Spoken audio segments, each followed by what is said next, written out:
I'm Nick, and I'm the Bachelor.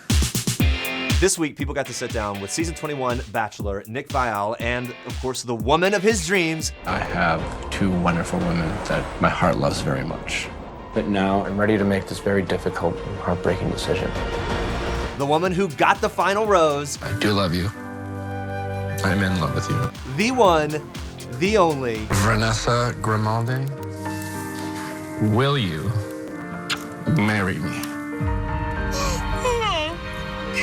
Welcome to the People Magazine shoot. I'm Nick. I'm Vanessa. And we are engaged. Season 21 of The Bachelor starred 36-year-old Nick Viall. Nick is no stranger to all the Bachelor and Bachelorette fans out there. Just 3 years ago, he was an unknown tech salesman from Milwaukee, and this season of The Bachelor will be his 4th appearance in the franchise. I don't care how many times I have to try. I'm gonna give America a happy ending. Viewers, of course, remember first meeting Nick in 2014 on Andy Dorfman's season of The Bachelorette. Thank you so much. I'm happy to give it to you. I'm like ecstatic. Are right now. you? Oh my God, Oh, totally. Good. Nick made it all the way to the final 2, and he was ready to buy Andy a ring until she crushed his heart. I woke up excited and scared a lot this morning, but I woke up so confident. Just because of us. Then on the live show, Nick stunned everybody, including Andy, when he told the entire world that they had been intimate. I'm just not sure why you made love with me. I don't. Well, first of all, I think that's kind of below the belt. I think that's something that should be private and kept private. So then in 2015, Nick was back, this time trying to win the hand and the heart of Caitlin Bristow. Like, I just care about this, and like, I came here for you. Like, it's very simple, it's very clear. At the beginning of the season, Nick was nowhere to be seen. He wasn't one of the original suitors that showed up. So when he came in out of nowhere, a couple of episodes in, I don't like do this 4 weeks in and like make these guys feel like disrespected. So the story goes, Nick was communicating with Caitlin kind of on the sly and had her convince producers to bring him onto the show midway through the season. So that caused a lot of controversy and some uncertain feelings about who Nick was and why he was on the show. the guys were obviously pissed. You had your season. Okay? Why you want another one? Well, it has to do with Caitlin. Anytime someone comes onto the show under special circumstances like Nick did, you're not gonna make many friends. He didn't gel that well with a lot of the guys, but he did get very close to finding true love. So once again, Nick makes it all the way to the end. He's at the final rose ceremony, and again, he gets his heart crushed. Caitlin, no? All right. So Nick continued his run with the franchise of Bachelor. He became part of Bachelor in Paradise in 2016. People think I'm the villain. I'm not. I'm coming to Paradise because I'm curious and hopeful about what it could bring. So Bachelor in Paradise is almost like the more scandalous, the more admittedly guilty pleasure version of The Bachelor. It's really less about finding some sort of romantic sense of love and more about kind of the sleaze and the drama that goes on between these players that we've all come to know and love. Yeah, everybody's getting naked. Well, that's the idea. This time, even though he had had his heart broken twice, it would be Nick that did some of the heartbreaking. I just feel like something's telling me to say goodbye. So the third time was unfortunately not the charm for poor Nick. After getting his heart broken over and over again, the tables were finally turned. Please give it up for your new Bachelor. Come on out. And he got his shot to be the Bachelor. As soon as I was asked to be the Bachelor, I had a lot of reluctance. Whatever the women think or whatever preconceived notions they have of me, I think my hope is that they come in with kind of a clean slate and an open mind. Every season of The Bachelor, Bachelorette, the couple knows who they are way before the public does, and they have to keep the whole thing secret. We had to find out from them how they managed to keep this big secret for so long. Keeping it a secret, I think at first was a little bit hard, especially going home to such a big family, to my coworkers, to my students. But everyone's been really respectful. No one has really asked any questions. So keeping it a secret hasn't been that difficult for me. I certainly told my parents, it's a very small group of very close friends. And, other than that, it was fine kind of keeping a secret. So it wasn't too hard for me. When people sat down with Nick and Vanessa, obviously the first thing that we wanted to ask them was, when did you guys know each other was the one? I knew from our first one-on-one that there was something different there. especially like after getting sick. So not sexy. He was there to take care of me, and he was very sweet about it. So I knew from that moment on that there was something there between us. That whole first one-on-one was pretty epic. That particular date, because of the way the date was set up, you know, us kind of doing that zero gravity, there was a lot of off-camera kind of instructional time that we had to do, but in a weird way that was some great moments, because those are very rare moments in Bachelor world. Through the whole season, we saw this great chemistry between Nick and Vanessa. A lot of that being that they were able to pull each other out of their comfort zones in different ways. I think that's a really good sign of confidence for them making it as a couple.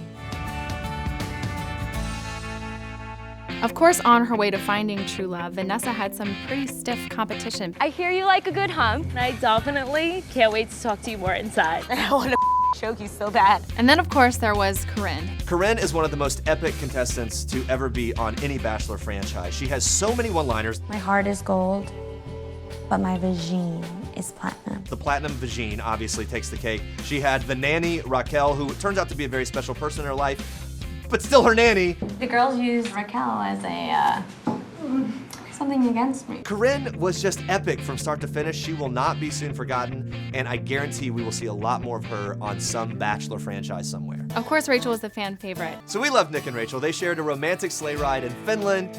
They shared a romantic night in the fantasy suites. I feel good. I feel confident. But in the end, it wasn't meant to be.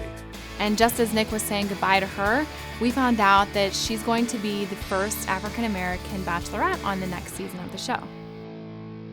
Raven came really close to stealing Nick's heart. I mean, how could you not fall in love with Raven a little bit? She's so much fun. She's a fun-loving Southern girl. But for Nick, she just wasn't the one.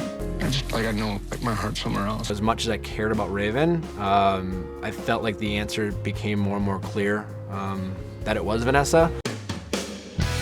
So you can only imagine how difficult it must be watching the man you want to marry not only dating other women, making out with other women, go to the fantasy suite with other women. So we had to ask Vanessa how she dealt with that. The factor I think that was kind of throwing me off was I was treating my relationship with Nick as if it was a real relationship in the real world. So I kind of had to step outside of the box and realize that, you know, it is normal for him to be dating other women in this world. It is normal for him to have feelings for other women in this world.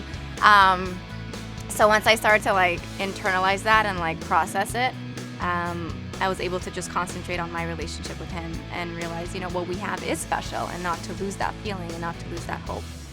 So Vanessa's hometown date in Montreal didn't go as smoothly as it could have. Vanessa's family, they're very traditional, they're very protective over Vanessa, and they indicated that she had been through a lot with some past relationships. So they want to make sure Nick is the real deal, that he's in it for the right reasons. They were not pushovers in the least. Vanessa is an amazing person every way. Her dad was not easy to please. He really put Nick through the ringer. When you're gonna have kids of your own. And made him prove to him why he should give his blessing if Nick should choose to propose to Vanessa. I would feel comfortable with the young man to make that commitment and honor his commitment to my daughter. One of the biggest issues between Nick and Vanessa as the season came to an end was where are they gonna live? She's from Montreal, she's very close to her family. He's originally from Wisconsin, but he's in LA, he's in Chicago. Lots of options as far as where they could live. We had to find out how they plan on resolving that. Now that we're engaged, I'm planning on Trying and slowly transitioning to LA. Move to Los Angeles with Nick. So when the big moment finally came for Nick, we were all pulling for him so hard. And I'm just trying not to be afraid. And we had to know what was going through his mind as he was minutes away from proposing. I mean, I was very nervous. She looked beautiful, but I mean, I was very emotional. I mean, that was just, it was a very long day. It wasn't too long after saying goodbye to Raven. So there were emotions from that. You know, and I think in that world, the engagement day is not your ideal day, just because as the Bachelor, I think most people when they get engaged, there's a lot of great, exciting anticipation, and for me that was a very emotional roller coaster. If I leave here alone, I'll be devastated, I'll be heartbroken. All through their relationship on the show, Vanessa has not really been a pushover for Nick. You know that coming on the show and being the Bachelor, there's a lot of speculation around you. She's always reserved herself to some degree and pushed back on him when it seems like maybe he's not fully in it, and she's guarding her heart. It was really nice in this finale to see her let that guard down and fully give in to the feelings she clearly has for Nick.